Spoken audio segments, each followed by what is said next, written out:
Titanic के मलबे पर रिसर्च के दौरान वैज्ञानिकों ने नोटिस किया समंदर की गहराई में इस जहाज के आगे का हिस्सा काफी अच्छी कंडीशन में तो वहीं इसके पीछे का हिस्सा बहुत बुरी हालत में एक दूसरे से 600 मीटर की दूरी पर पड़ा मिला। लेकिन ये दोनों ही टाइटैनिक का हिस्सा थे और एक ही समय पर डूबे थे। तो फिर इसके अगले और पिछले हिस्से में इतना फर्क कैसे? यानी 14 अप्रैल की रात आइसबर्ग से टकराने के अलावा टाइटैनिक के साथ और भी कोई बड़ा हादसा हुआ जिसने इसके पिछले हिस्से को ज्यादा नुकसान पहुंचाया। लेकिन क्या?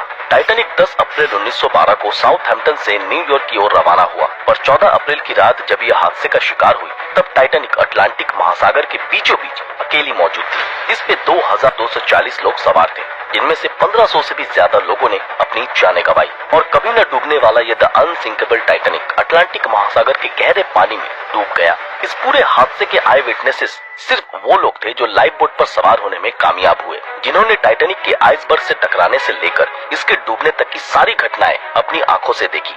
आरएमएस कार्पेथिया टाइटैनिक के डूबने के 1.5 घंटे बाद हादसे की जगह पहुंची और वो भी खुशकिस्मती थी कि उन्हें टाइटैनिक से भेजा गया इमरजेंसी सिग्नल मिल पाया, वरना जो लोग लाइफ बोट में सवार थे वो इतने हार्श कंडीशन में जिंदा नहीं बच पाते। और टाइटैनिक का हादसा कैसे हुआ इसके बारे में दुनिया कभी जान नहीं पाती। शुरुआती जांच में इस हादसे के बारे में कुछ भी पता नहीं चल पाया, लेकिन इसमें बचे लोगों ने ये बताया कि शिप एक विशाल आइसबर्ग से टकराया था। हादसे की जगह पाए गए आइसबर्ग को देख और उस पे लगे टाइटैनिक के रेड पेंट से इस बात की सच्चाई साबित हुई। आई विटनेस की बातें सुनकर और मिले सबूतों के अनुसार रिपोर्ट में ये बताया गया कि टाइटैनिक के राइट साइड पर आइसबर्ग के टकराव से 300 फीट लंबा होल बन चुका था। वहीं जिंदा बचे लोगों ने ये बताया कि पूरे शिप को डूबने में 2.5 घंटे लगे थे। रिसर्चर्स तो ये मानते हैं कि अगर आइसबर्ग ने टाइटैनिक में 300 फीट का होल बनाया होता तो इसे 2.5 घंटे में नहीं बल्कि कुछ मिनटों में ही डूब जाना था। लेकिन इसकी असली सच्चाई क्या थी उस वक्त मालूम ना पड़ सका। सच जानने के लिए इसे ढूंढने की जरूरत थी और सैकड़ों सर्च ऑपरेशन के बाद आखिरकार 1985 में ओशियानोग्राफर रॉबर्ट बलार्ड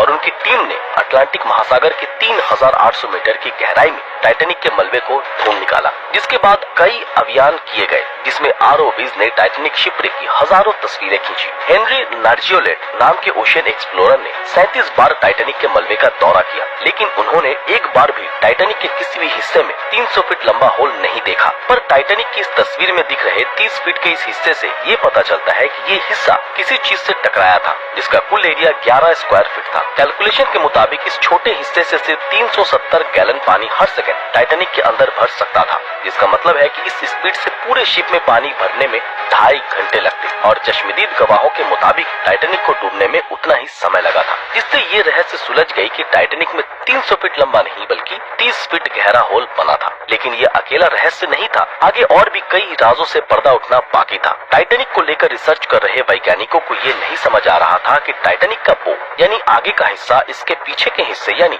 स्टर्न से ज्यादा बेहतर कंडीशन में कैसे था और इन दोनों हिस्सों के बीच इतनी दूरी कैसे। इस रहस्य को सुलझाने के लिए हाईटेक सोनार स्कैनिंग टेक्नोलॉजी की मदद ली गई। रिमोट ऑपरेटेड व्हीकल्स ने शिपरेक साइट की हजारों तस्वीरें खींची और फिर उन्हें कंप्यूटर ग्राफिक्स की मदद से एक 3D मॉडल का रूप दिया। इस 3D मॉडल में वो सब डिटेल्स मौजूद थी जिसे इस गहराई में कोई भी कैमरा या इंसान अपनी आंखों से नहीं देख पाता। इस मॉडल में साफ देखा जा सकता है कि कैसे 392 मीटर लंबे इस स्टर्न के सारे डेक्स एक दूसरे के अंदर घुस चुके हैं और इसके कई सारे पार्ट्स आसपास बिखरे पड़े हैं। सिर्फ ये 2 बड़े आकार के इंजन इसके साथ लगे हुए थे। ये मॉडल स्टर्न की हालत भी बयां करती है। 110 साल पहले टाइटैनिक का ये हिस्सा जब समंदर की सतह से टकराया उसके निशान आज भी वहाँ मौजूद है, जिसे सिर्फ 3D मॉडल के जरिए ही देखना मुमकिन है। इस निशान को देख ये पता चलता है कि जिस वक्त स्टर्न समंदर की सतह से टकराया उस वक्त वो उल्टी दिशा में घूम रहा था। वैज्ञानिकों ने इस निशान से ये अंदाजा लगाया कि स्टर्न वाला हिस्सा 80 किलोमीटर प्रति घंटे की स्पीड से पानी के अंदर डूब रही थी। टाइटैनिक का पिछला हिस्सा जब इतनी तेजी से पानी के अंदर जा रहा था तब उससे उत्पन्न होने वाली फोर्सेस ने इसके कमजोर पार्ट्स को उखाड़ फेंका और जब ये इसी स्पीड से समंदर की गहराई से टकराया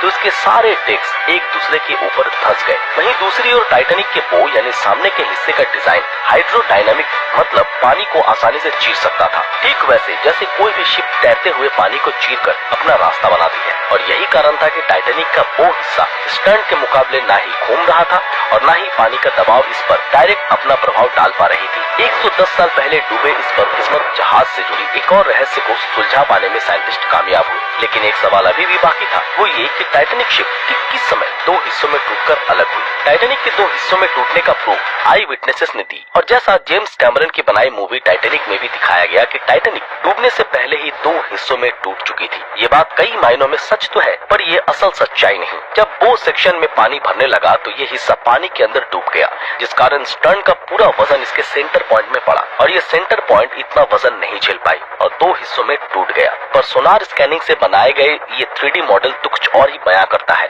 दरअसल टाइटैनिक में मौजूद चीजें समंदर की गहराई में दूर दूर तक बिखरी पड़ी मिली, जिसमें dinner plate, coffee cups, deck benches और पैसेंजर्स के पर्सनल चीजें भी थी, जिसमें से 95% सामान स्टर्न भाग का था। कुल 10,000 से भी ज्यादा आइटम 3.5 स्क्वायर किलोमीटर के एरिया में फैले हुए मिले। अगर ये हिस्सा पानी के ऊपर ही बो से अलग हो जाता तो समंदर की गहराई में पहुंचते पहुंचते इसका मलबा 3.5 स्क्वायर किलोमीटर से भी ज्यादा एरिया में फैलता, जैसा कि आप देख सकते हैं। इसलिए एक्सपर्ट ऐसा मानते हैं कि ये हिस्सा पानी के ऊपर ही टूट गया था, पर ये बो से अलग समंदर की सतह के कुछ मीटर ऊपर ही हुआ होगा और फिर एंटी क्लॉकवाइज घूमता हुआ 600 मीटर दूर जा गिरा। आज आरएमएस टाइटैनिक के बॉडी पार्ट्स पर पूरी तरह जंग लग चुका है। साइंटिस्टों के अनुसार समंदर की इस गहराई में ऑक्सीजन की कमी के कारण जंग लगने में काफी समय लगता है, पर जंग के कुछ सैंपल्स को जब टेस्ट किया गया तो पता चला कि टाइटैनिक पे ये जंग समुद्री बैक्टीरिया से निकलने वाली ऑक्सीजन के कारण लगी है। रिसर्चर्स ऐसा मानते हैं कि जिस स्पीड से इसे जंग खा रही है, साल 2030 तक समुद्र की गहराई से टाइटैनिक का नामो निशान